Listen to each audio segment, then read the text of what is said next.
The Arizona Cardinals pick up a win against San Francisco for the first time in 2+ seasons. Bo, Brack, Johnny, Venerable. What are the Cards doing to celebrate, Bo? And the Cards, they do go down a big-time player, but reinforcements are on the way. Darius Robinson could hit the practice field as early as this week. We're talking about it right now. PHNX Cardinals.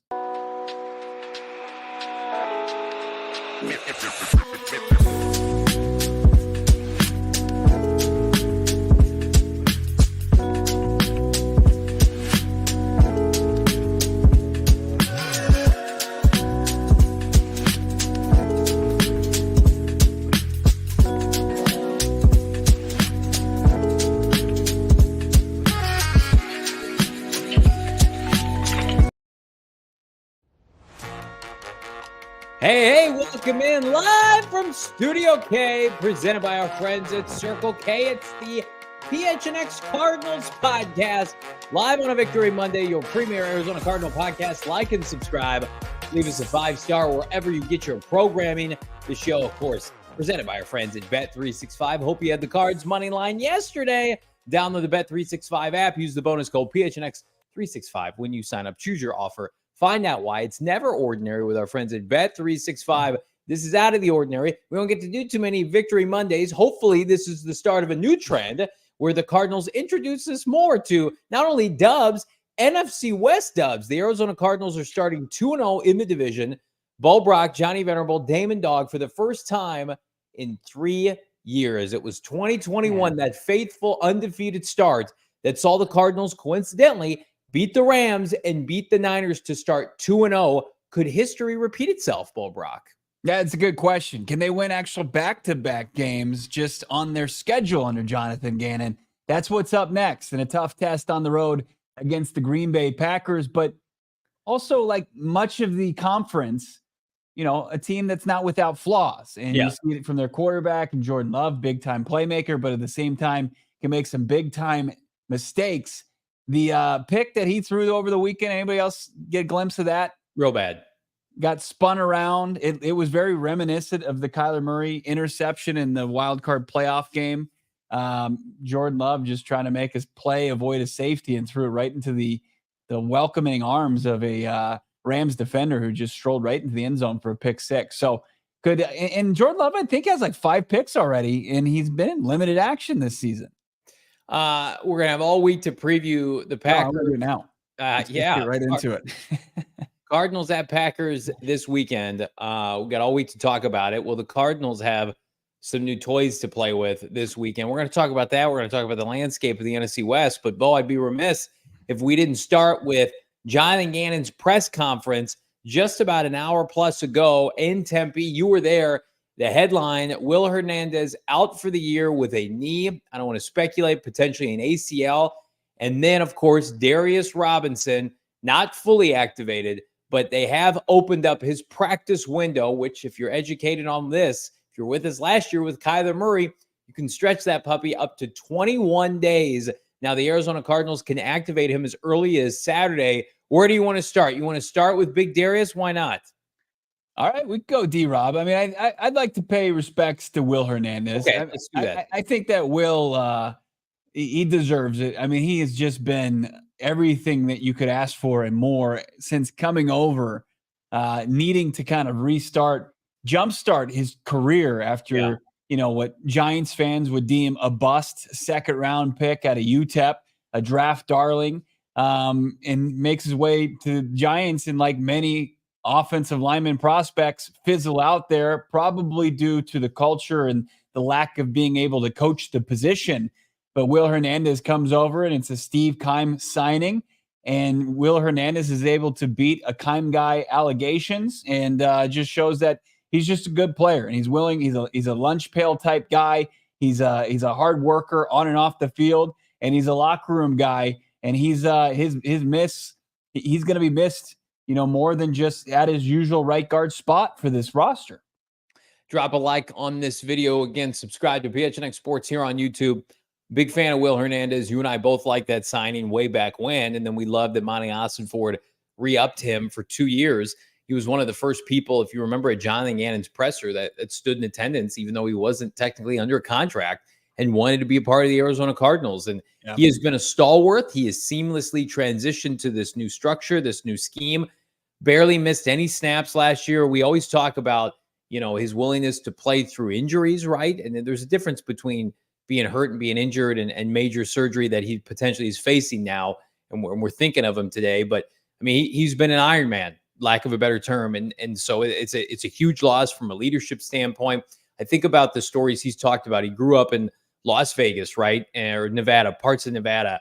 And he felt at home in Arizona because of course, the Hispanic culture that they have here, close to family, south of the border. We talked about it a couple of years ago when the Cardinals went to Mexico and played on Mexico City on, what was it, Monday Night Football. And you got an invite to look at his family. And really humble person, but a guy that you can't have enough of on your team. And it's going to impact this team on and off the field. And the Cardinals now, we think about, I don't know if this is disrespectful or not, potential replacements. I mean, the show goes on here en route to this Sunday. And, I think Will Hernandez, 29 years old, entering contract year, I think there would have been an opportunity for the Cardinals to maybe approach him about coming back. Do you agree with that? Had this injury not taken place?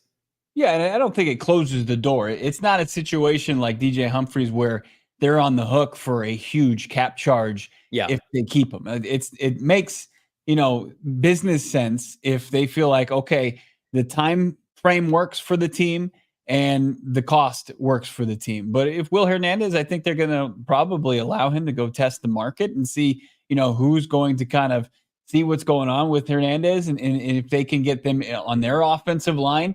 So yeah, like this is at this point in your career, you try to cash in. That's not like that's not a dirty term here. I mean, I think that Will Hernandez has earned that ability to do it. But if there is some chance that he could stick around, they still have, I think, a lot of work in developing, especially these interior offensive linemen, and hopefully they can, make do in the interim. And that's a big topic of conversation here.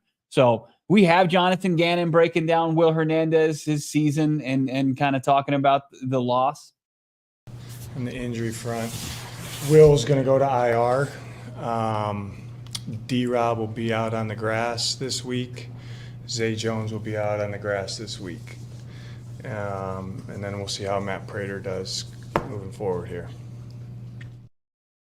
So, and then somebody, I thought it was really sobering, not to interrupt you, Bo, when somebody asked you, is there a chance that Will could return this year? And it was just a very blanket no.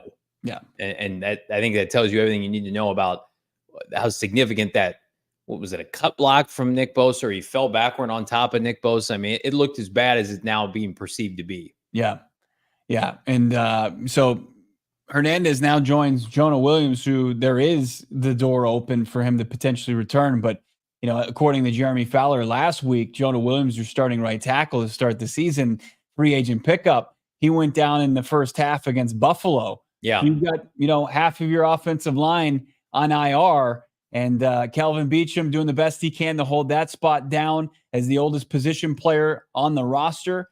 You got the good and the bad. Yeah, I'd say good this past weekend, bad the previous weekend. I mean, I think that's what you're going to get from backup caliber players, no matter how, confident you are in them. But now you have to turn to who's the next person on the depth chart and trying to decipher that. And Jonathan Gannon kind of breaking down what the position looks like post Will Hernandez.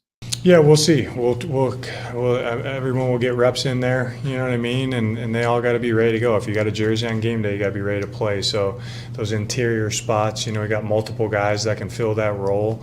Certain guys can play left and right, so we'll find the best combination, and there'll be, those guys with their role changing now because of Will, will maximize their opportunity. Yeah, I mean, I think there's a couple different ways to look at this. It's not ideal by any stretch, but there is an opportunity here for a youth movement on the offensive line, and this is forced, right? You want that unit to be cohesive. You want the same five all year. The Cardinals, outside of left guard last year, they had that. Yelda, DJ Humphries until the end of the year. You had Will, you had Paris. There was continuity. This year, it's already being tested. Now, you made a point on our postgame show. Outside of what has happened at pass rusher and defensive line, the Cardinals have depth at guard. Now, it's largely unproven, But they have guys who were once upon a time, or as recently as this year, top 100 draft picks. And they have been working behind the scenes. And now you put your strength and conditioning and your development, your coaching to the test, right? And can we get these guys up to speed? So we put our heads together. Here's the list of, you would assume, replacements internally for Will Hernandez. Damon, let's see this graphic here. First and foremost, I saw a clip. I encourage everybody, go look at my Twitter. I can't remember who posted it. A really good breakdown of the Cardinals' final drive in that game. Tristan Colon looked pretty good at right guard. Now, San Francisco's defensive tackle play is not great. It's one of their bigger weaknesses on the roster, but he's been around. He was in Baltimore. He's only 26 years old. I think it said something that he immediately came in the game and helped the Cardinals finish out that game. They ran the ball well with James Conner in the fourth quarter. But again, I think we would both agree, Bo, that there's a ceiling with Tristan Colon, but that's probably the safest option right now. Would you agree with that? Yeah, immediately. No doubt about it. A guy at 26 with 39 games under his belt, 8 starts in this league, and played, as you mentioned yesterday, a ton of snaps in the absence of Will Hernandez. So I think Colon is by and far their first option that they turn to without Hernandez here. But then you got some intriguing, some youngsters, a first and second year player that should, you hope, push the envelope to unseat Tristan Colon.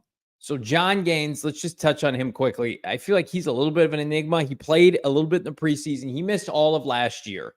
He was a top pick out of UCLA, atop the 4th round, and he had advanced metrics, athletic ability off the chart, and then he missed the entire season. So he is very much an unknown, as is Isaiah Adams. And again, like I posted Isaiah's preseason PFF grades, if you can stomach preseason PFF grades here on the show. Isaiah Adams is an acquired taste. They are. Yeah. Isaiah Adams is an acquired taste. Here's what I'll say. Colon is the safe choice, and you know what you get. And maybe the Cardinals at this point opt for that, and I wouldn't blame them if they did. Isaiah Adams, though, was a top 100 pick. Hell, he was a top, 90, 85 pick. Wasn't he like pick 79 in this draft, right? And we were talking about Cooper Beebe and a bunch of these established guys. He was drafted before him. And they drafted him on potential. So Tristan Colon's probably going to go like this all season. You're going to get a steady performance, but it's not going to blow you away. Isaiah Adams, and I tweeted this out, Brian Baldinger's been on this podcast during the preseason. We highlight Isaiah Adams' tape on this show. Okay, this is Isaiah Adams, up and down. So roller coaster, right? He has an opportunity to immediately come in and be a plus run blocker. But the problem then is he is a liability, or was, at least in the month of August, against backups in pass protection. Yeah. Are the Arizona Cardinals willing to live with those mistakes in the short term as he gets better? He is for lack of a better, terminology here, he's a moldable piece of clay. And the Cardinals, at some point, envision him being a starter. You don't take a guy top 80 and not envision him starting for you.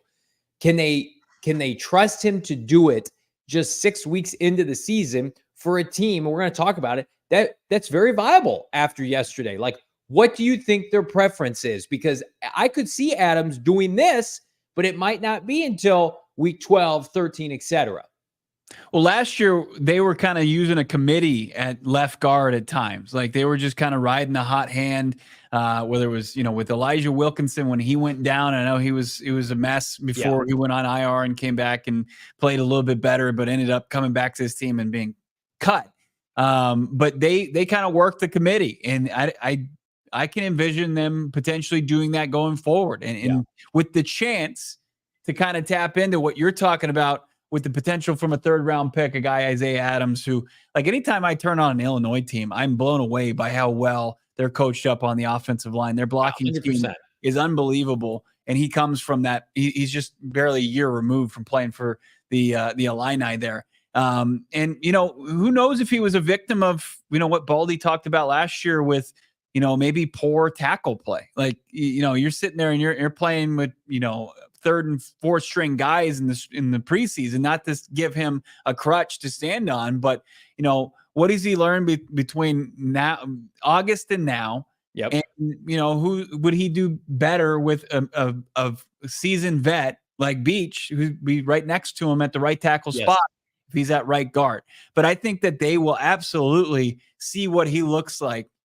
Maybe not start games, but get in there a series or two, especially when they might be run heavy, and just see if he can kind of get his regular season feet wet, because he hasn't done that. So, and I'm with you on Jonathan Gaines. Like, I think Jonathan Gaines, as a former 4th round pick at a UCLA, never really found a home at tackle, guard, or for the Bruins, but they like that versatility. They're going to lean into that versatility. He was active yesterday. That's right. He was active. Probably, I think, for the first time all season long. If not, it was maybe his second time active, and he hasn't stiffed a plank. I mean, he played 2 special team snaps. Like, even with, Will going down, it was Tristan Colon, and didn't even think about, he was an afterthought. So I think with Isaiah Adams, who missed the game with a thumb injury, and we'll see what the severity of that is, come Wednesday and the injury report, and if he can get back on the practice field. But I think that Tristan Colon gets the first crack at it, is your starter, and then you work in a guy like Isaiah Adams with the chance that, hey, maybe he finds his way and has way more upside than a Tristan Colon. Well, I think we both agree better, because I misspoke. He was picked 71. Like, he was almost the top 70 pick. Cooper Beebe went 2 spots later, is starting for Dallas out of Kansas State at pick 73. So this is not some throwaway pick. Like, we envision him. I think you and I talked about, like, maybe him battling like for the left guard spot, right, with Evan Brown. Yeah. It's going to work out potentially due to injury, and that's unfortunate. But I mean, like, he can help this team eventually, and there's no doubt about that. He was asked to play tackle at the University of Illinois in 2023. We had his position coach on this show. We had his offensive coordinator on. He's a selfless player. Like, somebody had a really good yet subtle comment to my post about Isaiah Adams and playing 3 games. And he goes, the only way this kid's going to get better is if he plays. And I'm like, damn, that's like, it's the most, like, obvious thing. It's like what the Patriots about to do with Drake May. But it's like, can the Cardinals sacrifice some up and down play to get a guy who, like, I think could be pretty good and refined? Listen, he's not 20. He's 24 years old. He's the oldest player, I think, in their rookie class. He's been along for a while. Remember, he came from Canada, and he went to Illinois. Yeah, he was a hockey player, and then he went to JUCO, and then made his way to Illinois. Rookie. I think if it was me, like, I'm encouraged by what I saw from Tristan Colon. I would probably let Tristan Colon start against Green Bay this weekend. Yeah. And then see what you have. But if Isaiah Adams is clear with his hand, start getting him reps with the first team and just kind of see what it looks like. And that's what it sounds like. Gannon and Clayton Adams, their offensive line coach, it sounds like that's the plan. Yeah. Like, this is all hands on deck, not emergency, but hey, this is opportunity for somebody to emerge here in a spot that's been held down, since JG took over. And even before that, I think the only thing that kept Will Hernandez out during his tenure here was a bicep tear. It was a quick IR stint and then right back in the lineup. I know he battled back injury last year. And I think, dealt with maybe some soft tissue stuff here and there, but for the most part, he was ready to go each and every week at that right guard spot, and was kind of the enforcer on this team. So who maybe picks up the slack there, because I think that's important as well. I mean, but as far as who can go in there and just operate in this offense and open up some holes in the run game and, not be a liability, I think that those are the kind of the first things that they're looking for here. But everybody's crushing it in the chat, no doubt about it. I see Eddie here, Animal TV, Ozzy, Jess, Chris, that guy. Welcome, Classy, friends. Nasty. The whole crew's here, enjoying a nice victory Monday here, talking some cards ball.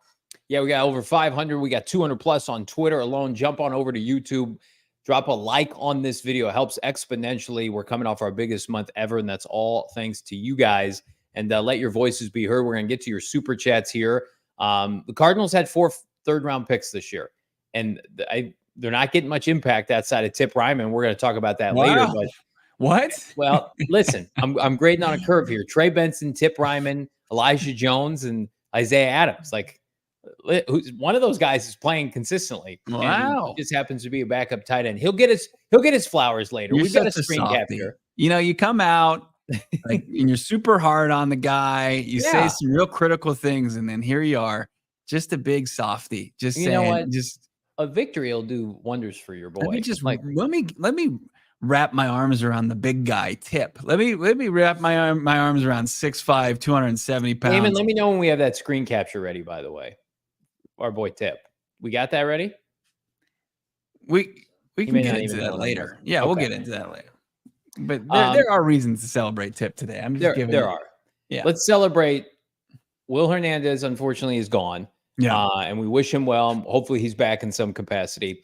Returning for the Arizona Cardinals practice field, one Darius Robinson, first round pick for the Arizona Cardinals, somebody that has been a part of our collective mindset with this franchise dating back to when we interviewed him at Super Bowl week in February. Fast forward, he's what, the 27th pick in the draft. Yeah. He has what I think, if his training camp wasn't dominant, it was just below dominant. He was, and I tweeted this out, the most impressive front seven, that includes defensive ends and defensive tackle, player that I saw the Cardinals trot out. He physically looked different. He had explosiveness. They played him in one possession in the preseason. They're like, we've seen enough. Yeah. And then he has a hamstring injury, and we feared the worst. And thankfully now, after 5 weeks, he hasn't been activated yet, but he is opening. The Cardinals are opening up Big D-Rob's practice window. So, Bo, give me your educated guess. What are we going to see this week? And is there a chance he plays in Green Bay on Sunday? Yeah, so we asked Jonathan Gannon what his expectations are for D-Rob this week, and it's just, get out there on the grass and just kind of move around. So it seems like baby steps, but this is a big part of this for Darius Robinson and him getting back to the actual playing field and them activating him from his 21-day practice window. So it's hurry up and wait for D-Rob. But at the same time, I mean, just what he could bring potentially back to this defense and what all we've seen in his sample size, which was a preseason opener against the New Orleans Saints, albeit starting offensive line. Yeah. There's a lot to like about Darius Robinson. You talk about, just kind of looking the part. Like he absolutely does. His size, his athleticism, his physicality, his versatility. It's all there. Plus, you match that with his legendary work ethic that he described on draft night, that continued to match what he talked about, and the hype behind D-Rob. We'll hear it from his coaches, everybody around this organization excited about this young man. The defensive equivalent of Marvin Harrison Jr. in a position of just ultimate need for the Arizona Cardinals. So, as you kind of look back on the timeline for Arizona Cardinals, the current regime, and how they've kind of handled players like this, that's where you kind of like, okay, this is nice, but could we see him as early as this weekend in the lineup? That's where you'll be like, okay, maybe not, because, Kyler obviously coming off a more significant injury, a knee injury. Same thing with Garrett Williams. Both those guys had multiple weeks practicing in that window before being activated. I'm hard pressed to kind of think of who didn't have the luxury of a couple weeks. Christian Jones, and he's a guy that needs way more seasoning at the NFL level as a 5th round pick than 27th overall pick Darius Robinson. So could he be kind of the exception to the rule to what we've seen from Gannon and Monti and how they're going to operate as far as returning guys from injured reserve, who started the season there? Yeah, I'm with you. He's such a big part of their future, and they're going to use, no pun intended, kid gloves with him, right? For lack of a better term. Like it's bigger than just this season. Like, as much as it pains me, you shove that down my throat every show. It's bigger than this season, John. It's a rebuild, right? I also think, like, they'll never come out and say this. Sunday bought them time, bought them credibility, bought them viability. If you're sitting here at 1-4, 1-4, and the defense were to look putrid yesterday, and Jordan Mason goes for 200 yards, maybe there's a bigger sense of urgency. Maybe not, but I happen to think, like, that's how the NFL works, man. There's a sense of urgency, whereas maybe the Cardinals feel like, Green Bay is 3rd in rushing, but Jordan Love is prone to make mistakes. We can scheme it up. We've turned a corner defensively, and it's clicking for guys. I don't know. All I know is they're a better team when Darius Robinson plays. That's a position unit that's starved for talent across the board, and it will be a godsend. Like, I'm very high on Zaven Collins right now. I did some numbers. I did some digging on the advanced metrics. He's been their most productive defensive lineman this year, top to bottom. Like, imagine what Darius Robinson's presence is going to do for somebody like Zaven Collins, who was exceptional against the run yesterday. The Cardinals need D-Rob, but I'm not a patient person, as people of this podcast know. So I selfishly want to see him this week. Let's see how he looks. Like, we got, a pretty good idea. Like Trey McBride was feeling good like 2 weeks ago, but they held him out, and they wanted to be 100% certain, and then he played the following week, right? Like I could see Darius Robinson looking good and feeling good this week, and the Cardinals are just like, yeah, that's not part of the plan we set for you. It grosses me out. Like I wish that they were quick. They had like an itchy trigger finger. Like that they would bring him back. Like that he would, if he pushed and made the case for himself, which he has every ability to do so, that they would be like, you know what? I know we said week 7, Monday Night Football against the Chargers at home. That's our date for Darius, but he looks pretty damn good, and we could use some help there against this stout rushing attack. Like I wish that. Like I wish they were as impatient as you and I. Like, let me ask you a question though. Yeah, because with Kyler, he's playing every snap on offense.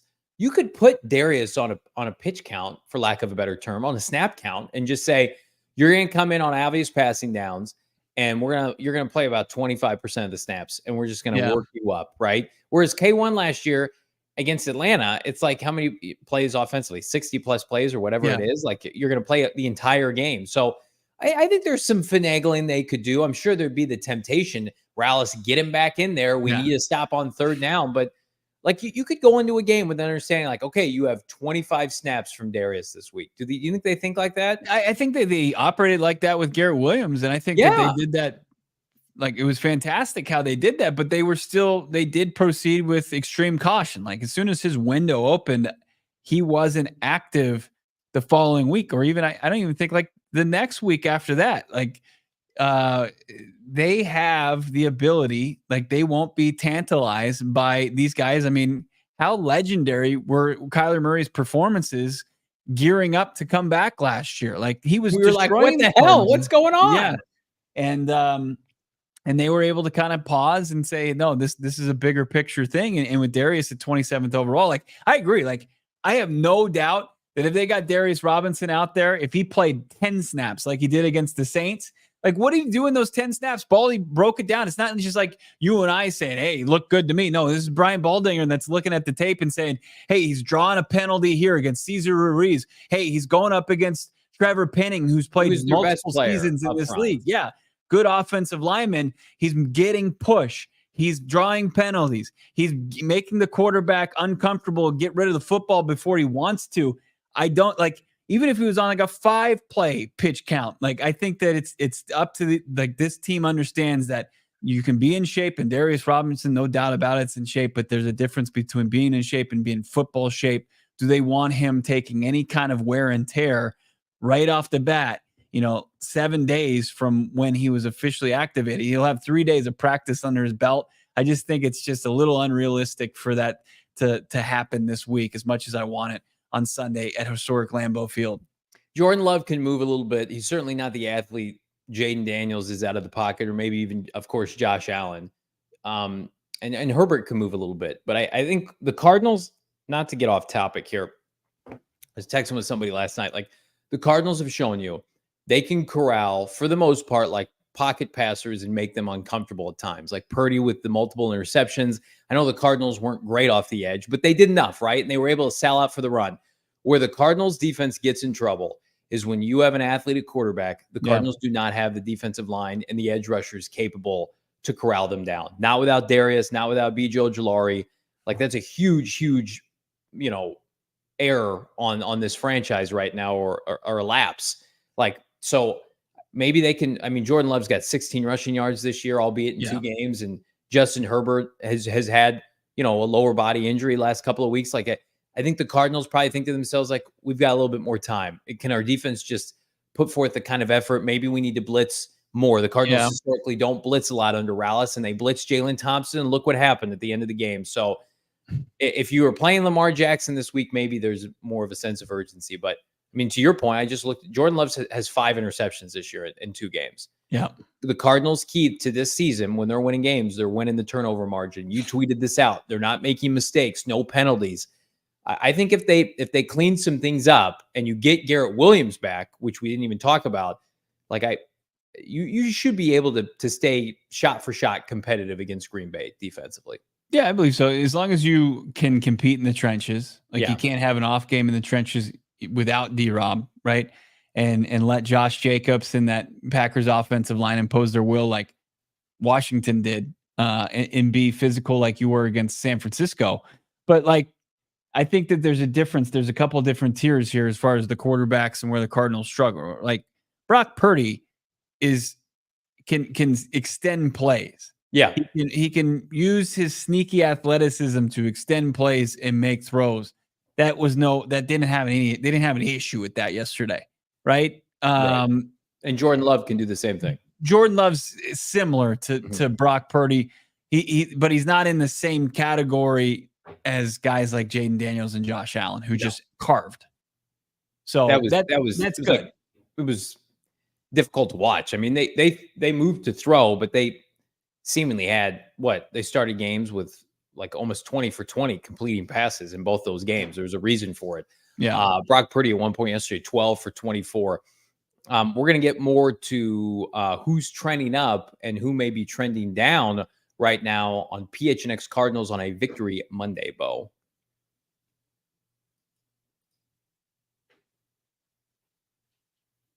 Maybe. Yes?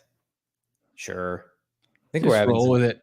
Yeah, we're having some technical difficulties. No worries. You know who's never keeping me worried? Our friends at Bet365. Never ordinary. Right now, it's your premier betting site. 90 million users use it worldwide. Yesterday, we were 2 for 3 on our Bet365 triple boosted bet.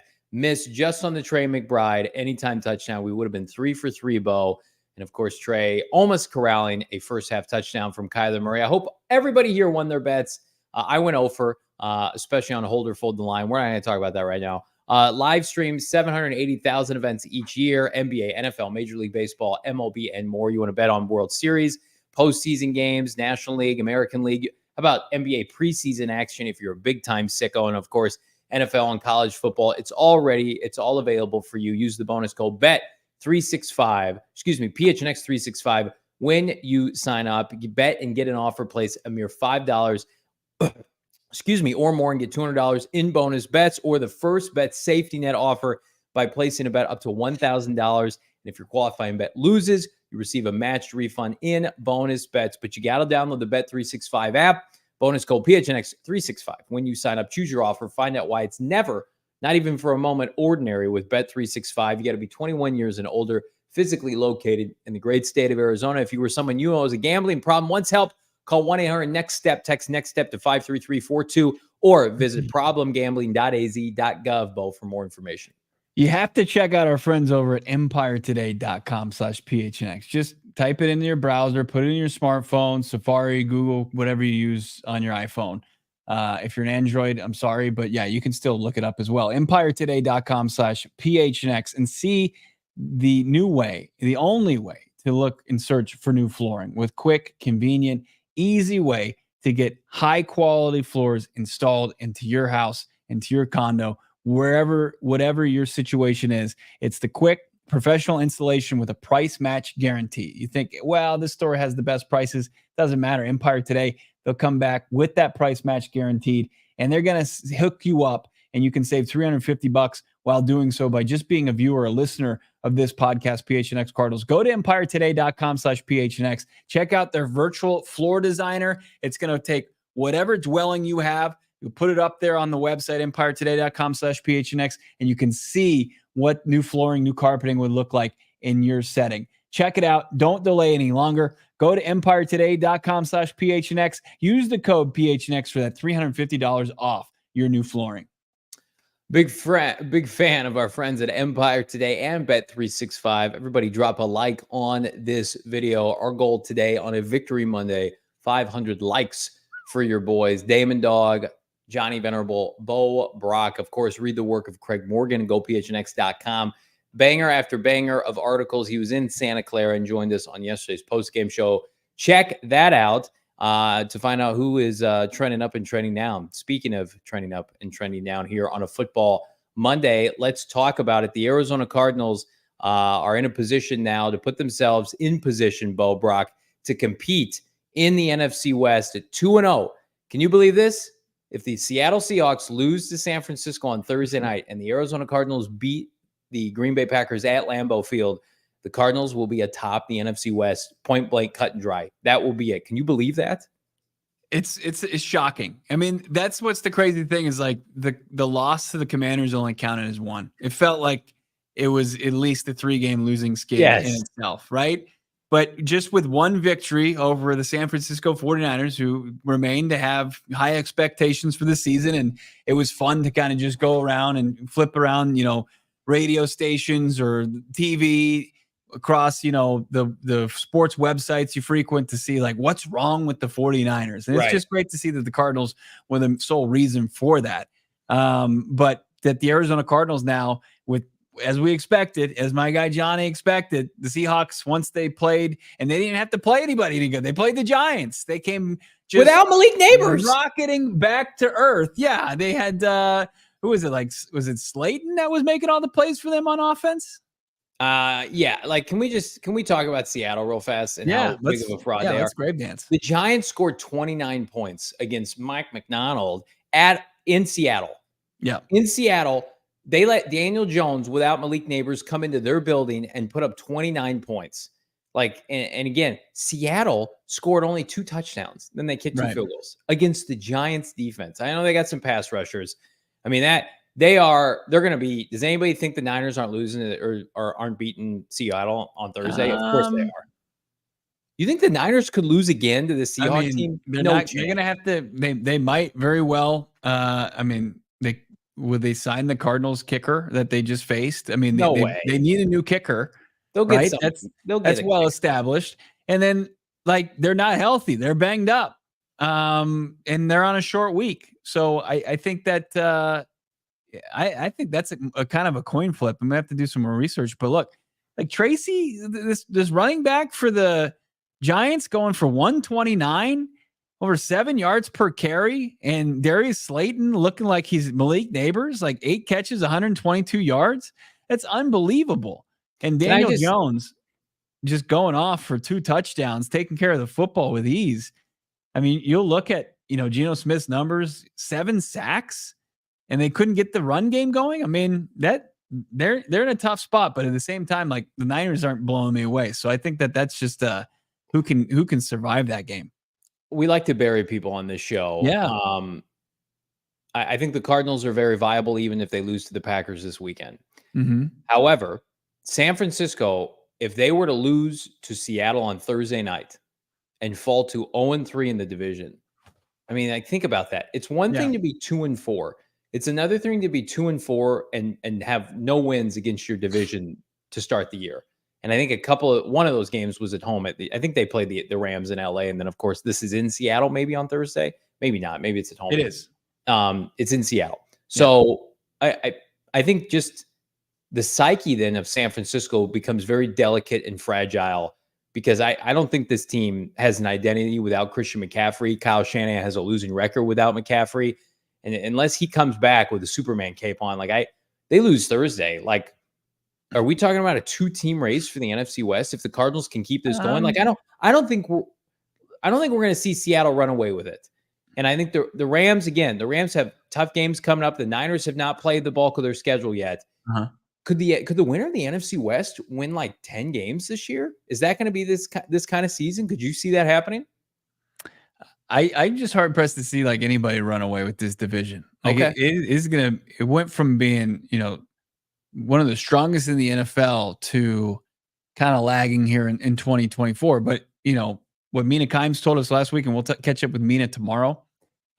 It's kind of like, it's a wide open division. Like it's been trending this way all season long. And even, her, obviously very public Seahawks fan, willing to admit it. Like the Seahawks early on hadn't played anybody notable.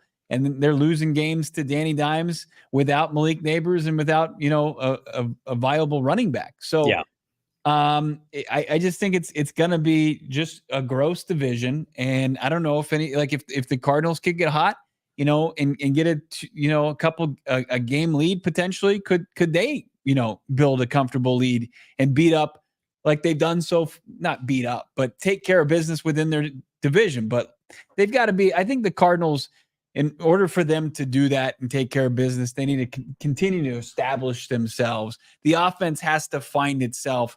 They have to be able to maybe put themselves in a position to win a little bit easier than they did yesterday, and not shoot themselves in the foot like they had, even yesterday included, the last 3 weeks. The Niners start beginning this Thursday, 7 straight weeks of teams they play that had a winning record a year ago, and everybody minus Seattle on this stretch made the postseason last year. That includes Chiefs, Cowboys, Bucks, Packers, Bills.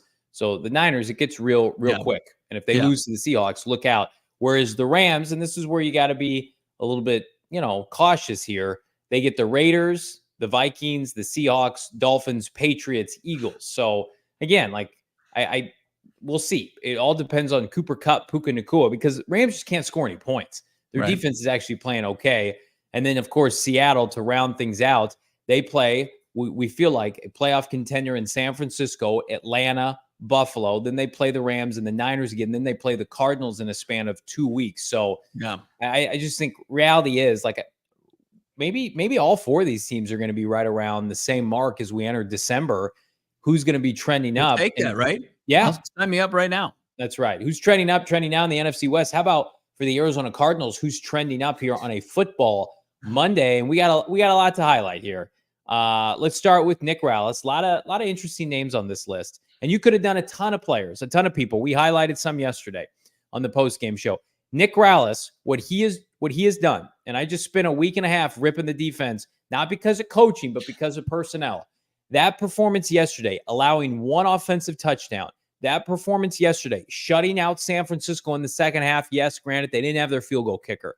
No rushing touchdowns after giving up 5 in the last 2 weeks, over 400 yards rushing. Deebo Samuel was a ghost, right? George Kittle didn't have an impactful second half. Picking off Brock Purdy twice. Nick, can you imagine how good this defense could eventually be when he gets real players? Respectfully to the guys on this defense, when the young players get reps, I think the back 7 has a lot of potential. Give Nick Rallis an NFL caliber defensive line. They're 25th in total defense right now. I looked it up before the show. I don't know if anybody else in the NFL right now could be having this kind of performance on Sunday with the players that he had. I mean, I expected San Francisco after that opening drive to score about 40, 45 points. It was the second drive. I mean, he did sandwich in, the defense getting it together, a solid opening drive, and then the second drive they marched right down the field for their real lone offensive touchdown of the game. And who knew at that point? Because you're right, it was like, oh, here we go again. But yeah, absolutely. I mean, Nick Rallis, the tip of the cap. Now he's gone against a pair of 2023 Final Four teams in the Lions and the 49ers, and put up goose eggs in the second half against both those units. I mean, that's a great point. Pretty damn impressive. That's a great point. And there's nothing more encouraging when the Cardinals play their division foes and being more physical than them, especially like you mentioned in the second half. That has to be such a confidence builder for Rallis and Gannon in particular to play McVay and Shanahan, these these offensive savants that are consistently competing for championships, Hall of Fame level coaches, and you're coming out on top throughout the first 5 weeks of the season. I don't care what they say. Gannon was, business as usual today. That has got to be incredibly encouraging. Like, we can hang with these guys and we beat these guys. Look at our team. Look at their team. I don't want to hear about injuries. So I've been a Nick Rallis guy since day one. Yeah. I mean, he's a guy you want to wrap your arms around. And, the statistics, as you mentioned, 25th in total defense. And as we're doing a trending up segment right now, that's up from, 29th? 25th. And could it be rising? Could it be rising? I mean, another good performance that would help. Let's get to number 2. Dadrian Taylor Demerson, also known as Rabbit, played about 22 snaps yesterday, Bo, and boy, did we feel them watching the broadcast, tackling George Kittle in the open field, immediately coming in and breaking up a pass, continuing where he left off after a very impressive preseason. He's a victim of what we consider a very loaded position group. He was also the highest rated defender for the Arizona Cardinals yesterday. And granted, it was only 22 snaps. He had a 91.8 grade yesterday. I mean, he is an electric talent. The Cardinals, in my opinion, need to find a way to get him on the field. Yeah. Like, I think you try to use Buddha and Jalen more toward the line of scrimmage. They're good tacklers. Get this kid out playing center field. They need his athleticism right now. You mentioned that second drive for San Francisco where Kittle had that touchdown. I tweeted this out. We talked about it at Gila. Just felt like people were standing around. He is an enforcer in the back seven. He will make plays. I'm so high on this kid. I have been since August. We talked to Trevor Sikkema. We talked to Baldy, two guys that saw Rabbit Taylor Demerson in the pre-draft process and were asked to do some in-depth scouting on him, and they both loved what they saw, right? Yeah. I mean, from Trev, he gave us the story as far as just how cerebral a guy like Rabbit Taylor Demerson is, and then Baldy just sees the ball skills, the instincts on full display. And he has the luxury of learning behind two rock solid veterans, in Buda Baker and Jalen Thompson. And unfortunately, it delays him seeing significant snaps. But if he can come in there and be, a big nickel or just be, a fill-in type safety for JT, Buda, or even in the slot for a guy like Garrett Williams, where he just basically helped be a collection of guys. Mm-hmm. And JG told me this on Friday. I was like, who's filling in for Garrett Williams? Do you see that as a committee or do you have a guy in mind? He said, we got a guy in mind. And I think, Rabbit was one of those guys. And, he just gets it done. He doesn't think like a rookie player. He has the luxury of playing in the Big 12 at Texas Tech for a ton of seasons and coming in and being ready to contribute right away. So you love to see it. And you hope, now that he enjoyed a career high in snaps on defense, that continues to trend up as well. Yeah, I don't want to dog on Sean Murphy Bunting too much. I was disappointed with his play yesterday. I have been most of this year. I think there's a lot of sentiment in the fan base right now. He needs to figure some stuff out, right? He was not good yesterday. Could the Cardinals find a way to have some kind of, complement of DBs when Garrett Williams is ready? Garrett Williams, Max Melton, who continues to play more of a role, Jalen Thompson, Buda, and Taylor Demerson. Like that feels like a winning core right there of five guys that you could deploy. So I think watching him, I have the same feeling watching him. And I talk about this all the time. When I watched Daryl Washington play football for this team once upon a time, and he was a backup and he played in the preseason, he was awesome. And he just forced his way. And the Cardinals didn't have two great safeties ahead of him, albeit Buda's in a contract year and he's an older player. Like Taylor Demerson looks like, I don't want to say a star, but like he has the goods. Like right there, you can point at and see it. Like that guy jumps off the screen right now. You have to get him in there. You have to get him involved. Cardinals will be the benefactor of that. And they're going to watch the tape this morning and see what PFF saw, see what we saw as Joe Blow on the couch. Like Taylor Demerson is going to help us win games. Like if he played next week and you told me he picked off Jordan Love, like that would not surprise me at all. So high on him. Let's go back to this rookie class. Let's we continue this Johnny apology tour. So I'll apologize to the defense, and now we've made our way to Tip Ryman. Why don't you open up this one? So Tip Ryman, let's give him some flowers. First target yesterday, first catch of his NFL career.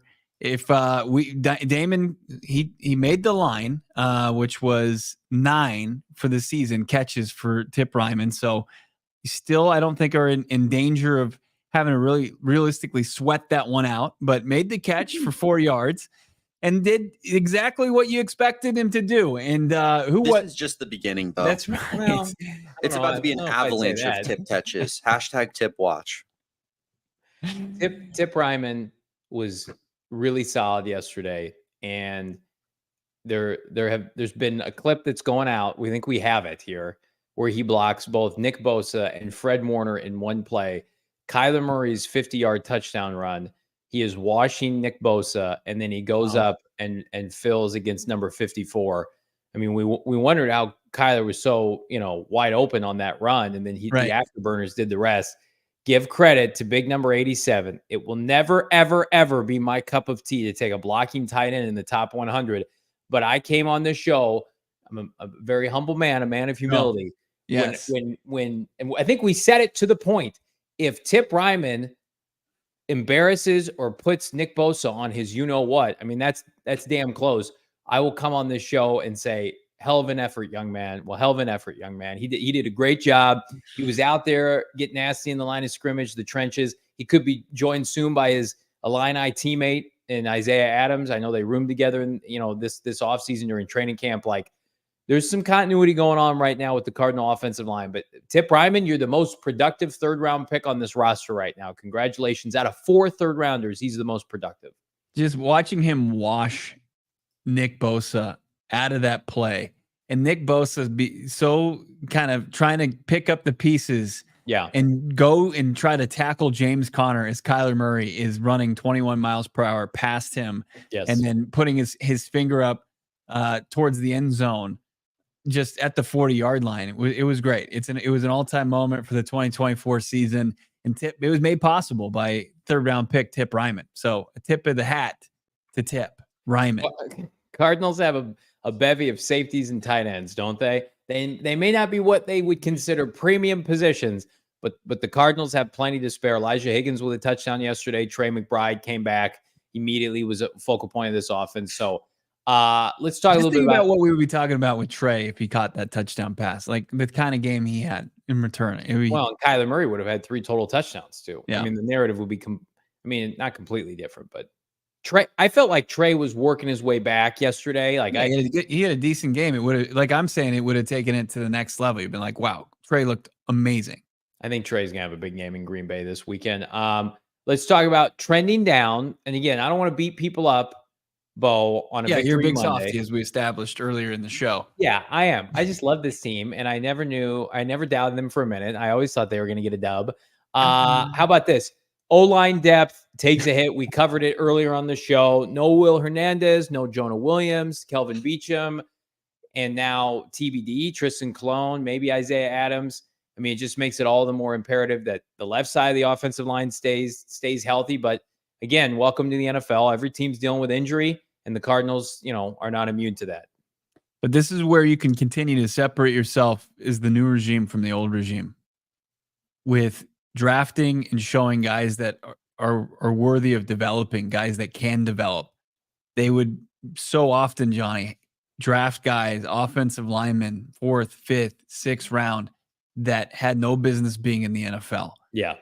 Immediately, you can show that you have the ability you have an eye for developmental talent that could project to be NFL starting quality offensive linemen. I'm not talking about like perennial Pro Bowlers or guys that are going to hold down the right tackle spot or the right guard spot for the next couple of years, but guys that are going to be starter quality offensive linemen that you found day 2, day 3 of the draft. And they can do that because he couldn't do it. Can Monti do it? And he showed he could do it in the first round. Paris Johnson Jr. has been fantastic, the left tackle spot. And then, I think that you've seen some interesting pieces, but who can emerge as, kind of the next draft and development offensive lineman of the Monti Ossenfort era? I mentioned Sean Murphy-Bunting. He is trending down this week, Bo. Is it as simple as like give him more time in the scheme under Nick Rallis? Like, he's not as bad as these first couple weeks would lead you to believe, right? Like he was an active player for Tennessee. He was a big time contributor. Like I want to bang on him, but then I look at like how long are we asking some of these defensive backs to cover given the state of the Cardinals pass rush? I think that's a factor. But when he's getting stiff-armed into the earth by Jordan Mason yesterday, I mean, that was a rough look. So not a great start, a 3-year contract. Is there any chance he turns it around? Yeah, I mean, you just look at his numbers, and depending on what you're looking at, whether it's PFF or Pro Football Reference, like Pro Football Reference says when they target Sean Murphy-Bunting, he's given up 78% completion percentage his way, right? For 105 yards. He had the big penalty in the previous game to open up the second half, 47-yard PI. I think he's got a tough assignment. I think that they brought on a veteran cornerback who had the mental wherewithal to go through this. So Max Melton wasn't given these assignments, or Garrett Williams wasn't given these assignments, or Elijah Jones was not healthy, but when he gets back to have to go and have that task of guarding and defending Brandon Ayuk. And, you have to appreciate it, man. You just say, hey, Sean Murphy-Bunting, Smurf, thank you for your service and what you're doing for this team. And I think he will turn it around because right now the numbers 11 for 14 are tough. But he's also, I think a steadying voice in the locker room and in the defensive secondary that kind of transcends the play. Yeah. The nature of that position is just that it's going to be glaring when someone is playing bad. It just looks so obvious on screen. So I think he'll start to do a little bit better, and we'll see more quiet outings out of Sean Murphy-Bunting. I mean getting farmed by a running back as a corner, I mean, that's almost unavoidable. You get in the wrong spot. It's salt in the wound of an already kind of disappointing start. But then, like, again, you look at the Cardinals when they try to rush 4, it's painful. I mean, they had Dante Stills and LJ Collier at times were rushing opposite Zaven Collins yesterday, and Purdy's running east and west as long as he wants. Like, there's a trickle down effect, right? And like Darius helps Zaven, and Zaven's play increases, and it helps maybe Sean Murphy-Bunting. Like, they just need better players defensively, and it's crazy to say that when they shut out a team yesterday. But Murphy-Bunting hopefully can see his stock rise a little bit. Let's also talk about Brock Purdy for a second, because Purdy was a big turdy yesterday with 2 interceptions. Hey, man. I don't want to be like straight fraud alert with Brock Purdy. Like, I think he's a starting quarterback in the NFL. But the way the national media was talking about this guy, when you had my opinion, like I thought Christian McCaffrey should have won the MVP last year. I thought he was that good. They were the best red zone team last year. Now suddenly they can't score in the red zone, right? He's got a nice running, like Jordan Mason's a capable runner, but you got to have the best player in the NFL in your backfield to be competent if you're Brock Purdy. Like, think about it. Purdy's really only been starting since McCaffrey got to San Francisco, right? Because like they traded for McCaffrey right around the same time Purdy got the job over Trey Lance. So now you look at 6 touchdowns, 4 interceptions. He was like we've seen Jared Goff and Jaden Daniels and Josh Allen carve up this defense. And then you even said to me, like, Purdy's been pretty bad. I can't believe the Cardinals are going to lose to this version of Brock Purdy, and people are going to go nuts. So like, I love this humble pie being served. And again, like, I'm on the border of Gilbert and Queen Creek. Like, people celebrate Brock Purdy in Queen Creek. He's from there. He went to, high school in Chandler, Arizona. He's a great story, but the narrative surrounding him was gross, and it needs to end. And again, like, Kyler Murray has never played with the caliber player of Christian McCaffrey in his backfield. And you got the best version of a running back, in my opinion, that the league has seen since LaDainian Tomlinson. And people wanted to give the MVP to Brock Purdy. I mean, that's a joke. And now everybody's being corrected. Playing the quarterback position in the NFL is so hard. When you got a guy that is absolute tool shed as far as Trey Lance, who they took 3rd overall and busted, just couldn't play, right? One of the biggest busts in recent memory. And then Brock Purdy comes in and says, well, if you're accurate with the football, you can extend plays and just find your playmakers, you can do pretty well, right? Yeah.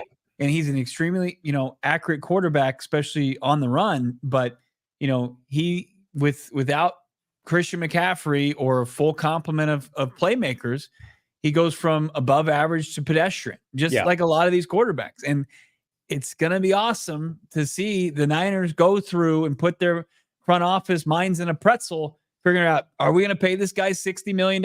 Because God, I hope so. Yeah. I mean, it's such a, it's that you can, if I'm on a jury of 12 people and I got to make that decision. I mean, I'm probably the guy that's saying you can't do it, but I understand that there's going to be evidence that's made for Brock Purdy, especially for the Niners, that you got to pay him and keep him. I think you make an argument. The position players the Niners had last year are the best in modern NFL history. A top 3 tight end, 2 stud receivers in Debo and Ayuk. Ayuk, who blossomed into a superstar, the MVP at running back, the best left tackle in football, the best 3rd receiver in football in Juwan Jennings. Like, give them credit. And Brock Purdy, with all of that, and just a complete advantage with your head coach. I think Kyle Shanahan's a brilliant offensive coach. What did he do? He had 69% completion, 4,200 yards, 31 touchdowns. In my opinion, like, that's as good as it's going to get with Brock Purdy. Think about that. All the stuff you had working in your event, 31 touchdowns. There are guys who do that every year in this league, multiple times in a 2 to 3 year span. So I just, Purdy to me feels like a guy, like, if they lose to Seattle on Thursday, I think that crowd is going to get noisier of like, you can't pay Brock Purdy. If he goes in there and loses to Geno Smith and maybe is outplayed by Geno Smith. But what do? You just they're going to have to play this out. But to your point, like, it's a Kirk Cousins, I think, franchise tag kind of thing where you're just like, You're just kind of riding that out. McCaffrey, to me, I underestimated how good he would be when they traded for him. I think you and I were doing a show and we're like, this is an overpay. Right. And he was unbelievable. He's an all-timer. I don't think he couldn't stay healthy. Yeah, I don't think we'll see him. He had last year he was unbelievable. He stayed healthy, and now he's facing the same issues that he was facing in Carolina that kind of held him back. But like I hope that story goes out of control. Like, and people are like, oh, I'm so sick of talking about Brock Purdy, like Dak Prescott. Just I'm here for it. I want a front row seat to it. You're going to get a front row seat to all of your super chats right around the corner, including we're going to talk about Kyler Murray and his new venture sponsorship partnership. And I don't know if you guys knew this or not. Zay Jones is back. We're going to talk about all that and more right here on PHNX Cardinals. But first, let's talk to you about our friends at Chicken and Pickle, the premier site of PHNX Cardinals tailgates this season. Sign up for free with Cardinals, PHNX Cardinals, for free tailgates at the Glendale location of Chicken and Pickle. Spend $30 or more. Chicken and Pickle is going to validate your parking. Plus, the home game environment is off the chain, just right around the corner from State Farm Stadium. They've got a restaurant. They've got a sports bar. They've got the pickleball courts, which are elite. Love the location. They've got yard games, just a place to kick back. It's a great place. Like, I love going there with my buddies, with my wife. I love taking my kids there. It's like a compound facility, right? And again, the food's immaculate. Say goodbye to interrupting your game or your fun. They've got the backyard menu. You can eat. You can do shareables. Servers inside, outside. Like, I love living here in the East Valley and specifically near Phoenix because there's so many different places to go to. Like, Chicken and Pickle, their setup is so unique. You just have to see it for yourself. Plus, if you're new to pickleball, they have a newbie night that's just for you. Get on the courts with others who are ready to dink around. They've got instruction facilitated by experts that participate. You can right now get $10 in a Chicken and Pickle gift card. Head to chickenandpickle.com to see all the fun you can have at their Glendale locations. And again, come out to our home game tailgates. You will not be sorry that you did.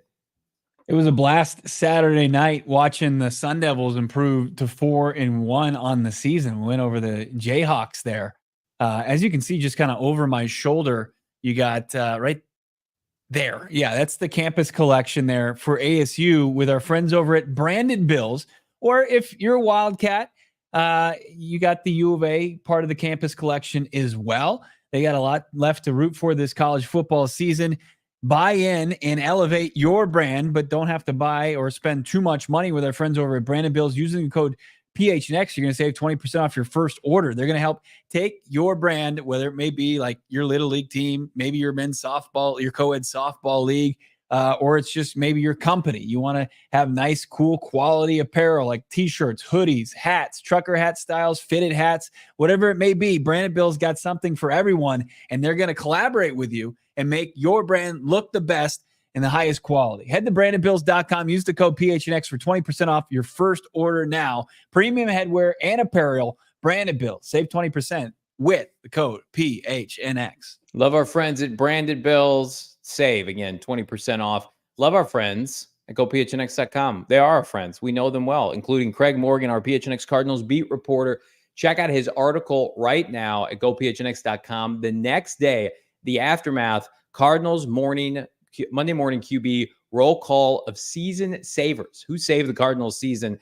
All that and more from our guy, Craig Morgan. He's going to be joining us later this week as he's en route to, I believe, Lambeau Field in Wisconsin as the Cardinals take on Jordan Love and company. We're going to take on your super chats here momentarily, but Bo, more news coming out of Tempe today. It was a busy day. Zay Jones, for the first time in 5 weeks, will rejoin his teammates after he was suspended earlier this year for an incident taking place in the spring, a domestic incident, I believe, with either his girlfriend or his spouse at the time. And again, it took us by surprise. The NFL gave the Cardinals an exempt that they could activate him a week early, and it sounds like they're using that. Zay Jones? No. Okay, so they're not. Oh, they can potentially can. So Zay Jones he's off the suspended list. Okay. He was suspended for 5 games. That's over. What the Arizona Cardinals and another team were given was the opportunity to keep him on the exempt list 1 more week. So if they don't want to get him up Zay Jones, so if they don't want to activate him week 6 to play at Green Bay, they don't have to do so. He can remain exempt, and then they got to make a decision a week from today. Gotcha. My mistake. So again, Zay Jones, like Darius Robinson, could practice this week but not be activated until next week. Zay Jones, like Darius Robinson, had a tremendous training camp. I remember watching him at the facility at State Farm Stadium making big catches downfield. He spent one day 20, 25 minutes with me, you, and Craig Morgan discussing his fit with this team. He loved it here, and he's been embraced by these coaches and teammates alike. And so I'm sure they'll welcome him back with open arms. Can he help the Cardinals, Bo, is the question I'm going to pose to you on the field. Yeah, absolutely. A guy that I think is taking, his game to the next level as far as being able for things to be slowed down as far as this offense and find some soft spots, some open spots on the opposing defense. I think that just bodes well. There's a lot of youth, and you and I both kind of push back. I know I'm just speaking for you can speak for yourself, but like, as I remember, like when Zay Jones was released by the Jacksonville Jaguars post-draft, I felt like it wasn't a fit. I think I felt like the Cardinals liked their receiver room. There were some guys that were maybe a little bit wiser than their years, and Michael Wilson, Marvin Harrison Jr., Greg Dortch, of course, getting his first huge opportunity here with the Cardinals. But Zay Jones, I think, immediately came in, and you saw what a vet wide receiver could bring to that room. Yeah. And then it was removed. And then you saw, okay, it still needs some seasoning. So let's bring back, now that you have the opportunity to bring back Zay Jones, I think he absolutely has a role in this offense. He was going to be their fourth receiver, a guy that can play all three positions. And I think like either it's, somebody going down or somebody that's not making an impact and getting open out there, as we saw the advanced metrics showing, Cardinals and their lack of ability to separate. Zay Jones, I think, could absolutely help that, supplement that. Yeah, I think Greg Dortch, I think we're all a little bit surprised with his usage, but at the same time, this passing game is not where it needs to be. I think we're all waiting for that passing game to explode. Kyler Murray's on pace right now. Somebody texted me this before the show. His lowest passing yardage of his career, about 3,200 yards. Mm-hmm. I mean, he's on pace, coincidentally, to rush for almost 1,000 yards. I think there's a balancing act that needs to happen with K1, but this passing game, like, if you need to make changes, if you've got to do new formations, switch out some personnel, I think you do it. And like, we haven't even touched on the fact that like Kyler Murray and Marvin Harrison Jr. remain kind of a work in progress, not on the same page. I think the bright spots right now are our guy Michael Wilson and Trey McBride. But I think a big part of that is they were in the system last year, and they know what they're supposed to do. The expectations of them are. And Zay Jones is 29 years old. He's been in the NFL a long time. So I would hate to see Zay Jones get playing time over Greg Dortch because of what I think Greg Dortch can bring to this team. But right now, for whatever reason, like these three receiver sets just aren't working, and they're telegraphing the run too much when Zach Pascal comes in. Zay Jones can run block a little bit. He gives you a little bit more of, consistency there. Plus, he obviously can catch the football. He was making contested catches down the sideline during training camp. So it's a good problem to have. Listen, there are a lot of teams in the NFL right now, Buffalo, Kansas City, etc., that I think would welcome a Zay Jones onto their team. And for the Arizona Cardinals, you're talking about a guy at best is a fourth or fifth option in this offense. So it certainly cannot hurt what they've got going on right now. Yeah, no doubt about it. So Zay Jones, a welcome potential addition this week. I don't know what that means for this wide receiver room. I mean, there's a lot of guys. We haven't seen somebody in Xavier Weaver. He's been healthy now with the oblique, an undrafted rookie free agent. He hasn't been active any week that he's been healthy. And then you got guys like you mentioned, like Pascal, Chris Moore, are one of those guys a little bit in harm's way for their roster spot with Zay Jones coming back, because it's two guys that, like Pascal, you mentioned, you see him come in. Damon, you and I are joking because we absolutely know what's happening on that ensuing play. Caught him off guard, man. They didn't see that coming. It's Pascal and Demercado. I know it's kind of you're just like, aren't we, like, if we're noticing it, aren't defenses noticing it as well? And they are. The second Pascal walks on the field, you go, cool, it's a run play up the middle. Right, but he's not Hines Ward, right? He's not like this legendary blocking wide receiver. Pascal could be cut? No, I mean, I would probably lean towards, and I'm not, this is just reckless speculation. No, you're but, making like, a statement right now that you deem to be true. I just think like Chris Moore would probably be in a vulnerable spot. Respectfully, Johnny would do that completely differently. Oh, I know. This, with all due respect, Chris Moore. You don't have a job on Right. Tuesday. With all due respect, Chris Moore, good luck on the free agency. Listen, I challenged the Cardinals for 5 days last week. Look how they responded. You're welcome. Oh, wow. That was all you? Yeah, me and me alone. You were the motivating factor. I just think like Xavier Weaver, obviously, like there's something they like about Zay.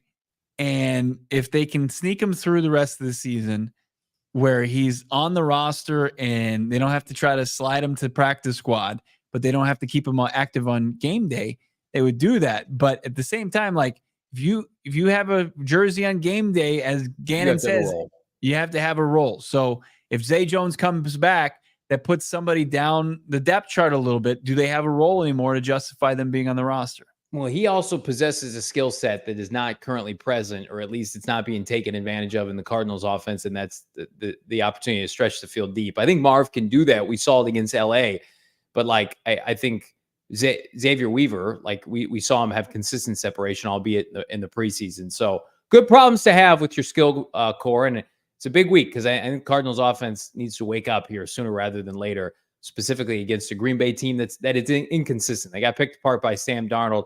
Let's get to these super chats. Reezy Baby, $5. Any word on the rookies' injuries? Adams is going to need to step up. I'd also be okay if Elijah Jones put Sean Murphy-Bunting on the bench. Well, correct me if I'm wrong. Elijah Jones was not opened up for practice this week, correct? He wasn't last week. He was eligible last week, and Gannon didn't mention him today. And I would only take that as a sign of he doesn't usually like avoid it. Like maybe he didn't. He would have announced it. Yeah, but I think it would have been more top of mind, and he would have mentioned he would have been out in the practice field. But eligible. But like once you open him up, they got to make a decision within the next 3 weeks, and I don't think they want to start that clock. And respectfully, like he was like as good as Taylor Demerson looked in the preseason. Like Elijah Jones, I know he plays corner as opposed to safety. Elijah Jones did not look good in the preseason. So maybe it's just more time to get him where he needs to be from an injury standpoint and an acumen standpoint. Potato Bread, $4.99. Here's to hoping for a speedy recovery for Will Hernandez. Going to miss his presence and veteran leadership on the O-line the rest of the season. Absolutely. I think as big of a loss as it is on the field, I think it's equally as big, if not bigger, off the field. And that's where you got to lean on Yelda and Paris and these veterans that have been around now. It's like, you're going to have to carry the baton because Will's not going to be around anymore. And he's such a character in the best possible way. He's a glue guy, so easy to talk to. Like if the Cardinals turn the corner and win games and this all works out under this regime, Will Hernandez, we need to make sure, is not a forgotten entity of bridging the dysfunction of Keim and Kingsbury to Gannon and Ossenfort. I mean, he will be noted as, I hate this term, but like a good soldier. He came in and help this team not be chaotic for the last 2 years. So kudos to him. Well said. Richard, $4.99. Is it time for Sean Murphy-Bunting to not be CB1? I read that as, is it time for Sean Murphy-Bunting to be CB none? And I know that's not very smart. But it's kind of well played. I mean, thank you. I mean, what choice do I saw Ossenfort embrace him. He was fired up in the tunnel. Cam Cox had good video. Like, you need veteran corners. He's only 27. Like this team rolled Marco Wilson out there for 11 games, and Marco Wilson was way worse. Way worse. And didn't offer anything within the locker room, on the practice field, like Sean Murphy-Bunting does. So he didn't offer anything. He didn't. He just took dumb pictures on Instagram. PR Mac, $2. Kudos to James Conner. He played hard all game. 70 yards of his 86 in the second half, and every single one of them, you had to have it from the Cardinals veteran running back. And I mean, he won't get his flowers, really. You know, there's so many big plays from the game, but him being steady and jumpstarting that run game in the second half, especially on the second offensive series, was huge in them coming back. Remember when people were talking like, yeah, there's going to be, James Conner's going to lead the backfield, but they got some other folks that are going to be in the mix too. And then yesterday it's just like, nope, actually James is going to get over 20 touches, and then Kyler Murray is going to clean up the rest of the rushing yards, and that's it.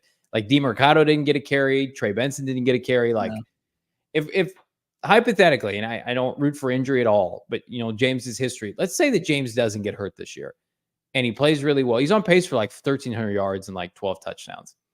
Is there a chance like James is just back next year and they just run it back with James like on a 2-year deal? Like I look at his worth to the Cardinals, and I just think it's so significant right now. How could you let him leave? I mean, times are tough out there for running backs, especially when you hit 30. I mean, he's not going to have a robust market. So it's I don't know. I push back on that. Like Derrick Henry had a robust market, but James Conner doesn't nearly get as much love as Derrick Henry. Well, like I'd argue if you had mentioned them in the same sentence, you would be ratioed to death. Oh, I think people recognize how good James is. Not outside of this market. Derrick Henry's a Hall of Famer, though. Yeah, there's a difference there. But he looked cooked at the end of last year. Remember, he looked washed in Tennessee. The point I was trying to make is the Dallas Cowboys screwed around at that position, and now they can't. Like they're abysmal running the ball. And I'm high on Trey Benson, but like, if you have extra money, like I don't know if I am allowing James Conner. If Trey Benson gets his opportunity, doesn't take advantage of it this year, like you have to make that seriously look at bringing him back, James Conner. I think his game as a power runner ages well. Iron, $10. Thank you so much for supporting the channel on that level. I saw 5 games 3 times, and that center guard 2-man pulling run to the outside from the shotgun is bad. Of the 36 tries, we're getting in the weeds here, 24 of them have only netted 6 total yards, averaging 9 inches per carry. It's not working. Well, what we need to do, Iron, we need to get Drew Petzing's email so you can send him an email exactly what you just explained. Maybe he watches the show. Drew Petzing, Iron has done his homework. Stop doing that play. It's not working. Do something different. Drew watches. Drew's tuning in. God, I hope not. Be bad for Brandon Hunter. 5. What is this? What kind of currency is that? $80. All right. Let's go. Is that a loony, a toonie? Really says something about our defense when you can point to 2-second and half shutouts against high-end offenses. Imagine when we draft more D-line. 100%. Like, can the Cardinals make the playoffs this year, and we'll go into January, and Bo and I will do 3 months of shows talking about free agent and draft eligible defensive linemen, D tackles, and D ends. I promise you that will be the show, and it will be glorious. It will. I mean, because that's Monti Ossenfort's comfort zone. Remember he's doing a little shimmy at the combine when he saw Dallas Turner run a 4.40. I'd like a Dallas Turner, please. Yeah, yes, please. Can I have that? Kind of nice. Tanner, 199. If we beat Green Bay, can y'all please do mustaches? Do you want to go gimmicky and say, hey, if this team wins, you're going to do something with your hair, your facial hair? That is not this show.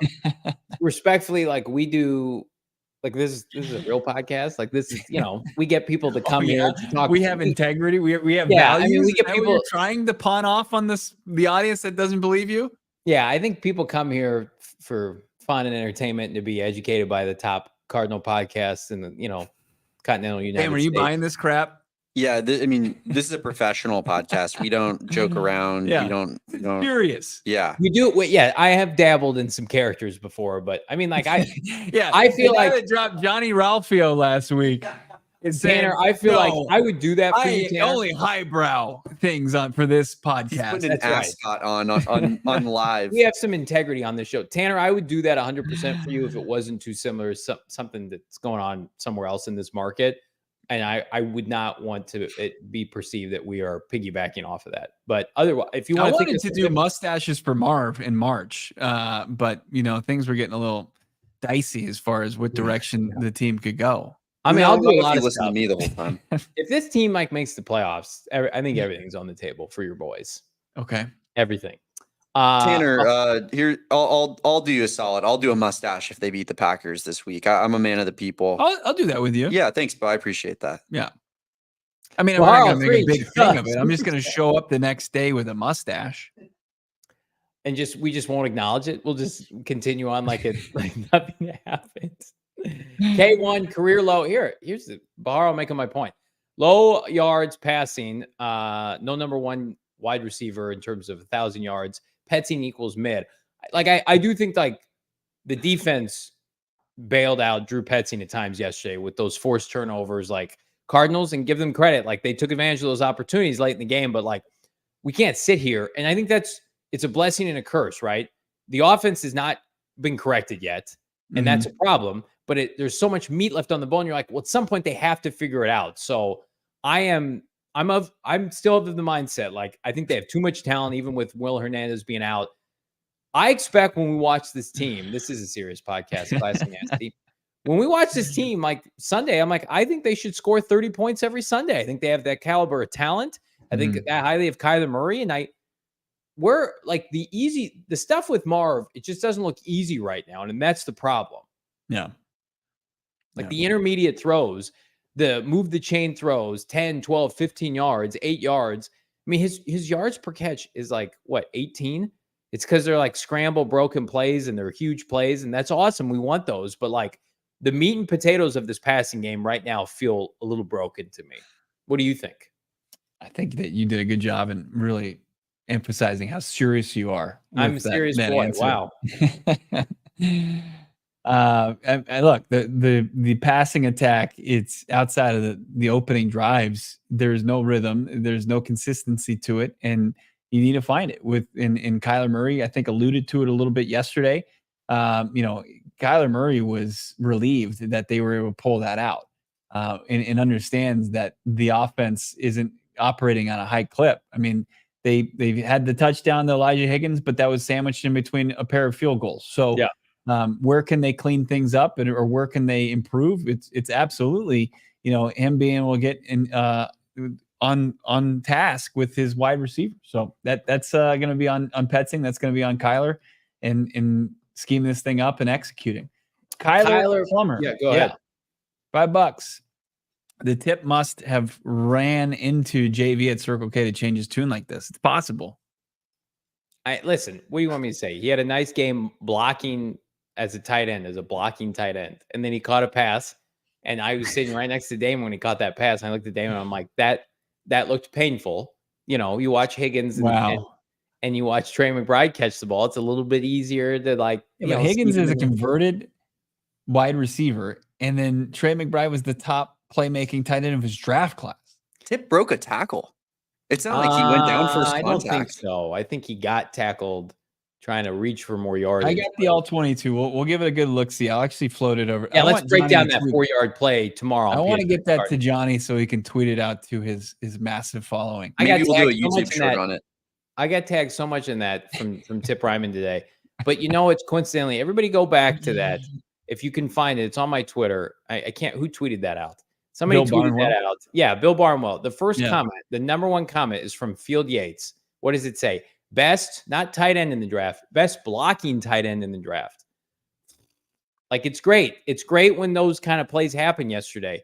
Do I think that it's more valuable? He erased Nick Bosa. Hang on a second.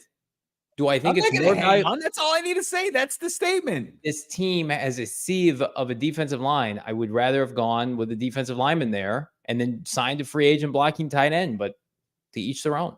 What's the kid like? When was the kid Dorless from Oregon taken? Was he before or after Tip? Like a few picks after him. Okay. Has he done anything this year? All right, hang on. This is not good podcasting, but this is late in the show. Serious podcasting, but it's not good. I'm going to do this. So Tip goes, right? Yeah. Then Jonah Ellis from Utah, who I like, who has a sack and a half this year. Oh. For the Broncos, okay? He was available. The Cardinals opted not for him. Grant Dorless hasn't played a snap. There was a run on guards and linebackers. Adisa Isaac, he's hurt. Jalix Hunt out of Houston Christian. Couldn't tell you. Buffalo Bills took Dwayne Carter. You just dropped Houston Christian on me? Yes. McKinley Jackson. I mean, there's some defensive tackles, but I mean, a blocking tight end was taken around a lot of the same area where where Tip excels in his job, in his craft, is way more valuable than like those guys would barely be cracking the rotation even of this defensive line right now. That's fair. Yeah. And I flubbed up too. Tip Ryman was taken after Jonah Ellis and Braylon Trice. I was looking at Isaiah Adams. So Tip was in the middle of the back half of the third round. So time will tell. But here's the deal. Like if Tip Ryman just becomes the best blocking tight end in the NFL, I still don't know if that's good value for where he was drafted. But Red Sea, $5. Bo, can't really blame our corners too much for poor performances. They had no help from our pass rush. Can't ask any cornerback to cover for 5 seconds regularly. There's quite a bit of that yesterday. There was. I mean, how often were you throwing your hands up over at the Gila River Resort and Casino Wild Horse Pass, where Brock Purdy would evade pressure and have all day to look downfield and try to find an open playmaker? So yeah, it is tough. I mean, even the best of the best would have a really tough time out there covering for that long. Matthew Martell, $1.99. Happy Victory Monday, everybody. We love that avatar. That is nice. Crying Nick Bosa. Nice. Suck it, Nick Was Bosa. that right after getting just wiped by Tip Ryman? Richard, $1.99. Basically, Nick Bosa had his least impactful game of his career yesterday. He did have a pick, but like as far as getting pressure on Kyler Murray, I think he had like one pressure. I would love for him, as the Niners continue to erode, just to become a big slob. And like he got his money and just become like a 7-sack-a-year guy. And then all the people that were like, well, the Cardinals made a mistake taking Kyler over Nick Bosa. It's like, come on. That team's not the same without DeForest Buckner, without Armstead, without Javon Kinlaw. Like they've been gutted at defensive tackle. And the Cardinals had their way at the end of that game. They dominated the line of scrimmage. Richard, $1.99. Do you guys think Michael Carter should be activated? I think we're both on the record in saying that yes. Like DeMercado was in for pass protection, didn't have a carry. I think Michael Carter out of the backfield helps Kyler Murray. I think that there was a lot of creativity with this offense last year when he was involved, but they see him every day in practice. I mean, they know more than we do. So, but again, like James Conner, keep feeding it to James Conner until it stops working. But in the possessions where he's spared, I would love to see Michael Carter instead of DeMercado. Speak for yourself. I think DeMercado is really providing something special to this squad, and the misdirection of having him out there on third downs in passing situations is really throwing teams off guard. Wow, Damon. Appreciate Dana R, as we approach 90 minutes on the Monday after show. If D-Rob adds pass rush, that helps CBs. Absolutely. I think D-Rob's going to help on both the pass game and the rushing attack. It's like Paris. Can we just clone 5 Paris Johnson Juniors? Can we clone 4 Darius Robinson? That's where we're at. Loso, $5. If we win next week, Johnny has to sing I'm a Little Teacup deal. Okay. I might put my own spin on it, but Cardinals beat Packers, I'll sing I'm a Little Teacup. We got Iron jumping back in real quick, $2. Dear Drew, Iron Willie at the Gmail domain. What's that mean? I don't understand that reference. I think that's his email. He's saying. Gotcha. I thought that was maybe a Mike Willie reference, who did play well yesterday. Michael Wilson. Is Mike joining us this week or next week, Bo Brock? We will confirm with Mike. We'll let you know. Yeah, keep you posted. Mina will be back. Mina will be available on this show here in the coming days. Mina Kimes, as well. Your best friend. Yeah. Yes. Brian Baldinger is going to join us later in the week, too. Get your questions in. What do you want to ask on the Baldy breakdown? And again, we got so much content coming out. Thanks to all who made a successful post-game show yesterday. Big thanks to everybody at Gila River. And become a diehard. Go PHNX.com. I'm rocking just my classic Phoenix Cardinals t-shirt right here. I love this one. You can pick it up for free right now by becoming a diehard. Go PHNX.com. Read Craig Morgan's Monday Morning Quarterback. Yeah, check out that shirt. It's a classic, right? I took a break from the number 18 collection to give Marv a little bit of a break from my expectations of him becoming the best receiver of all time. And I've gone back to Old Faithful, Bo. Yeah, it's a nice looking shirt. The Phoenix Cardinal rising there. Find it in the PHNX locker. Guess what? We're right back at it this week at Gila River Resorts and Casinos. Join us for an early contest against the Packers. We want to see you hang out. Vibes immaculate. We've got great giveaways, watch party, live show, all away games at Gila River Resorts and Casinos. Can't wait to see you all out there, and can't wait to see you all tomorrow back in the chat live here. But as Johnny mentioned, drop in the comments what you want us to ask Baldy later this week. Your questions about what you want Brian Baldinger to break down in the comments so we can find them post-show here on PHNX Cardinals. For Damon Dawg, for Johnny Venerable, I'm Bo Brock. Talk to you all tomorrow. We all silly like the mayor.